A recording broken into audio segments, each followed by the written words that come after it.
Você já parou para pensar como uma das maiores fabricantes de carros do mundo começou? A história da Renault é uma verdadeira saga de inovação, resiliência e paixão por automóveis. E tudo começou com 3 irmãos e um sonho, lá no final do século XIX. Então, senta aí, que hoje a gente vai acelerar a fundo nessa jornada incrível. Tudo começa em 1898. Em Paris, Louis Renault, um jovem engenheiro brilhante, de apenas 21 anos, constrói seu primeiro carro na garagem da casa da família. Era o Renault Voiturette Tipo A.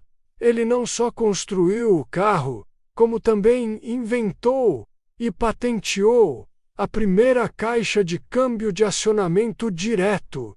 Uma revolução para a época. Imagina a cena, na véspera de Natal.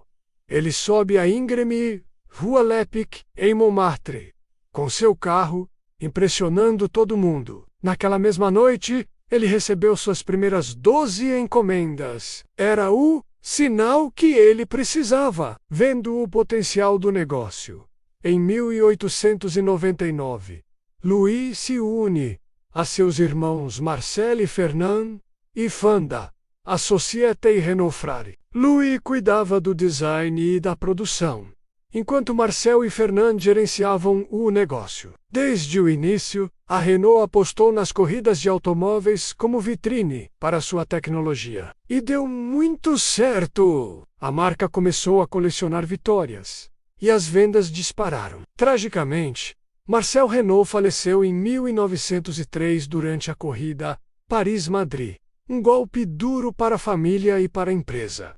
Apesar da dor, a Renault continuou a crescer. Eles diversificaram a produção, fabricando não apenas carros, mas também ônibus, caminhões e até motores de avião. Durante a Primeira Guerra Mundial, a Renault se tornou fundamental para o esforço de guerra francês, produzindo munições, motores de avião e, o mais famoso de todos, o tanque Renault Fit 17.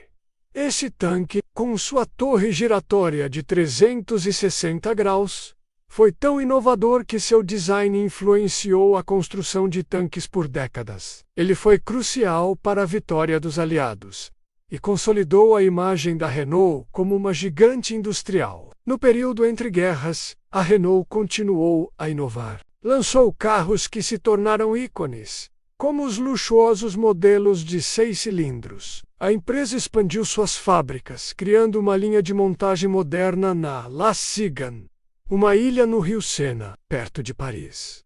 Essa fábrica se tornou um símbolo do poder industrial francês. A Renault não vendia apenas carros, vendia um estilo de vida, um símbolo de modernidade e progresso. Mas aí veio a Segunda Guerra Mundial, e com ela, um dos capítulos mais sombrios da história da empresa. Com a ocupação da França pela Alemanha, as fábricas da Renault foram forçadas a produzir para o esforço de guerra nazista. Após a libertação, Louis Renault foi acusado de colaboracionismo e morreu na prisão em 1944, antes mesmo de seu julgamento. O governo francês então nacionalizou a empresa, que passou a se chamar Régie Nationale des Usines Renault. Era o início de uma nova era. Sob o controle do Estado, a Renault focou na produção de carros populares e acessíveis para ajudar a reconstruir a França do pós-guerra. E foi aí que nasceu uma lenda, o Renault 4CV, carinhosamente apelidado de Rabo Quente aqui no Brasil. Lançado em 1947, esse carrinho pequeno, barato e econômico foi um sucesso estrondoso. Ele colocou a França sobre rodas novamente e se tornou um símbolo de esperança e renovação. O 4CV foi o primeiro carro francês a ultrapassar a marca de 1 milhão de unidades produzidas. E a onda de carros populares e geniais não parou por aí. Em 1961, veio o Renault 4, conhecido como Quattrelle, com sua tração dianteira, suspensão independente nas 4 rodas e a revolucionária quinta porta, o famoso hatchback, Ele era incrivelmente versátil. Servia para a família, para o trabalho, para o campo. Era o carro para todos. Depois, em 1965, a Renault chocou o mundo de novo com o Renault 16. Ele foi o primeiro carro familiar do mundo com carroceria hatchback e um interior modular. Foi eleito o carro do ano na Europa e definiu um novo padrão de versatilidade. E claro, como esquecer do Renault 5? Lançado em 1972, em plena crise do petróleo, esse compacto estiloso e econômico foi a resposta perfeita para a época. Ele se tornou um ícone cultural, um queridinho dos jovens e um dos carros mais vendidos da história da Renault. A versão esportiva, o Renault 5 Turbo, com seu motor central e paralamas alargados, virou uma lenda nos ralis e nos sonhos de qualquer apaixonado por carros. E a história da Renault no Brasil começou oficialmente em 1998, com a inauguração do complexo Ayrton Senna, no Paraná. Uma fábrica supermoderna que marcou a volta oficial da marca ao país, com produção local. Mas a relação é bem mais antiga.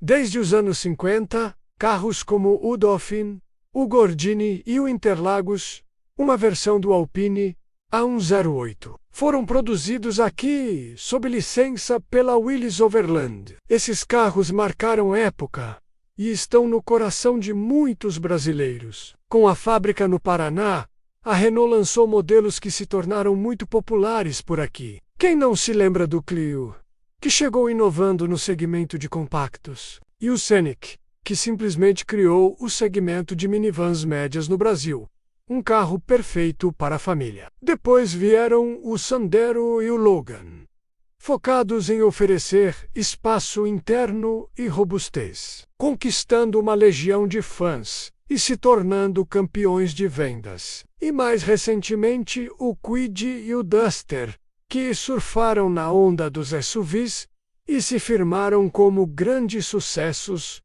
no nosso mercado. De volta à França, os anos 80 e 90 foram de grandes transformações. A Renault continuou a inovar, criando o que talvez seja seu conceito mais genial, a minivan. Em 1984, eles lançaram a Space. Foi um choque, um carro com aparência de trem-bala, com um interior gigantesco e modular. As pessoas não sabiam o que pensar daquilo. As vendas no início foram um desastre, mas aos poucos, as famílias descobriram a genialidade do conceito, e a Space criou um segmento de mercado que dominaria a Europa por anos. Depois veio a Twingo em 1992, um city car com um design super simpático, cores vibrantes e um espaço interno inacreditável. Outro sucesso instantâneo. No final dos anos 90, a empresa enfrentava dificuldades financeiras. Para se fortalecer, a Renault, já privatizada novamente em 1996, fez um movimento audacioso. Formou uma aliança estratégica com a japonesa Nissan em 1999. Na época, a Nissan estava à beira da falência, e a Renault investiu pesado na sua recuperação. A aliança Renault-Nissan, que mais tarde incluiria a Mitsubishi, se tornou uma das maiores potências da indústria automobilística global, compartilhando plataformas, tecnologias e reduzindo custos. No século XXI, a Renault abraçou de vez a eletrificação. Eles foram uma das primeiras grandes montadoras a investir pesado em carros elétricos. Em 2012, lançaram o Zoe, um compacto elétrico que se tornou um dos mais vendidos na Europa por muitos anos. Ele provou que um carro elétrico poderia ser prático, acessível e divertido de dirigir. Hoje a Renault tem uma linha completa de veículos elétricos e híbridos, como o Megane E-Tech e o futuro Renault 5 elétrico, que é uma releitura moderna do clássico, mostrando que a marca está de olho no futuro, sem esquecer seu passado glorioso. A história da Renault é uma prova de que a inovação está no seu DNA, desde a caixa de câmbio de Louis Renault, passando pela invenção do hatchback e da minivan, até a liderança nos carros elétricos. É uma marca que nunca teve medo de arriscar, de criar conceitos que ninguém imaginava. Eles superaram guerras, crises econômicas e tragédias pessoais para se manter relevantes e na vanguarda da indústria por mais de 120 anos.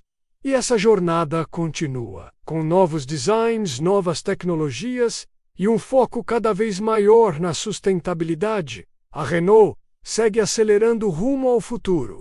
É uma história de paixão, engenhosidade e, acima de tudo, uma história sobre pessoas e a busca por mobilidade. Da pequena oficina em Paris para as ruas do mundo todo, a Renault continua a mover nossas vidas. E aí, curtiu essa viagem no tempo? Qual carro da Renault mais marcou sua vida? Deixa aqui nos comentários, vamos adorar saber! E se você gosta de histórias como essa, não se esqueça de deixar o seu like, se inscrever no canal e ativar o sininho para não perder os próximos vídeos. Valeu e até a próxima!